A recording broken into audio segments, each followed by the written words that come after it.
সকালে উঠেই নাস্তা বানানোর একটা প্যারা থাকে। যদি ১ সপ্তাহের নাস্তা একদিনে বানিয়ে রাখা যায়, তাহলে তার কোনো চিন্তাই থাকে না। হ্যালো গাইস, আসসালামু আলাইকুম। কেমন আছেন সবাই?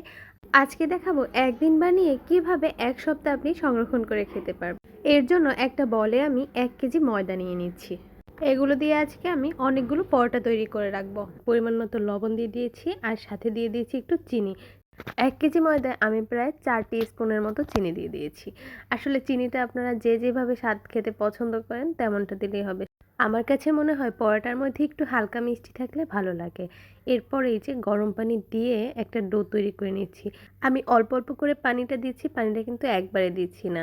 আর এই ডোটা কিন্তু অবশ্যই কি একদম নরমও করা যাবে না, শক্তও করা যাবে না, মিডিয়াম পর্যায়ে রাখতে হবে। পরিমাণ মতো পানি দিয়ে এরপর হাত দিয়ে ভালোভাবে এটাকে একটু মথে নিতে হবে। তবে এই পর্যায়ে এই যে গরম ছিল ময়দাটা, এজন্য আমি হাত দিয়ে প্রথম দিকে ধরতে পারছিলাম না। এখানে কিন্তু আমি সামান্য একটু তেলও দিয়েছি, আর এই যে তেল দিয়ে তারপর ভালোভাবে এখন হাত দিয়ে একটু ময়ান করে নিচ্ছি। আর ডোটা দেখতে এমনটা হয়েছে। এখন আমি এই ডোটাকে কিছুক্ষণের জন্য রেস্টে রেখে দিব। ঢাকনা দিয়ে এক সাইডে রেখে দিলাম। কিছুক্ষণ পর চলে এসেছি, আর এই যে দেখুন ডোটা কিন্তু অনেকটাই নরম হয়ে এসেছে। এ পর্যায়ে হাত দিয়ে আমি আবার ভালোভাবে একটু মথে নিচ্ছি। পরোটার খামিটা হাত দিয়ে যতটা এভাবে মথে নেওয়া হয়, পরোটাটাও কিন্তু খেতে অনেকটা সফট হয়। এরপর আমি হাত দিয়ে ছোট ছোট লেচি কেটে নিচ্ছি। আর এই যে এখন একটা রুটি বেলে নিব বড় সাইজের। পরোটা কিন্তু অনেকভাবেই ভাজ করা যায়, যে কোনোভাবে ভাজ করে নিতে পারেন। তবে এই যে মাঝখানে কিন্তু একটু তেল, কর্নফ্লাওয়ার অথবা ময়দা দিতে হবে। এগুলো দিলে কিন্তু মাঝখানে আর কেটে কেটে যে ভাজ করে নেওয়াটা হয়, এতে কিন্তু সুন্দর একটা লেয়ার আসে পরোটার। পরোটা কিন্তু অনেকভাবে অনেকে ভাজ করে থাকে, আর আজকে আমি চৌকা এবং গোল এই দুইভাবে ভাজ করে নিয়েছি। আর এই যে পরোটার খামিগুলো আমি এভাবে রেডি করে নিয়েছি। এভাবে রেডি করে নিলে হয় কি, এরপর বেলে বেলে আপনি পরোটাগুলো জাস্ট সংরক্ষণের জন্য রেখে দিতে পারবেন।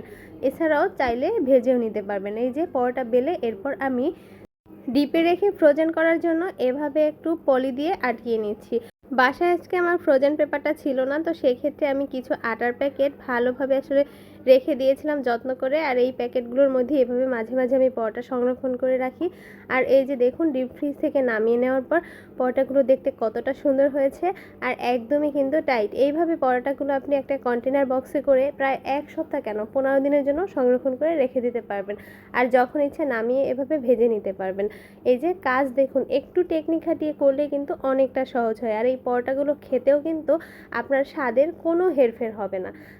পরোটাটা কিন্তু ভাজার পরে একদমই ফুলকো হয়েছিল, আর কালারটাও কিন্তু খুবই চমৎকার এসেছে। নাস্তা বানানোর ঝামেলা থেকে বাঁচতে চাইলে এভাবে কিন্তু একদিনে অনেকগুলো পরোটা বানিয়ে সংরক্ষণ করে রেখে দিতে পারেন। আর এই ছিল আজকের ভিডিওটা ভালো লেগে থাকলে অবশ্যই লাইক, কমেন্ট, শেয়ার করে আমার পাশে থাকবেন। সবাই ভালো থাকবেন। আল্লাহ হাফেজ।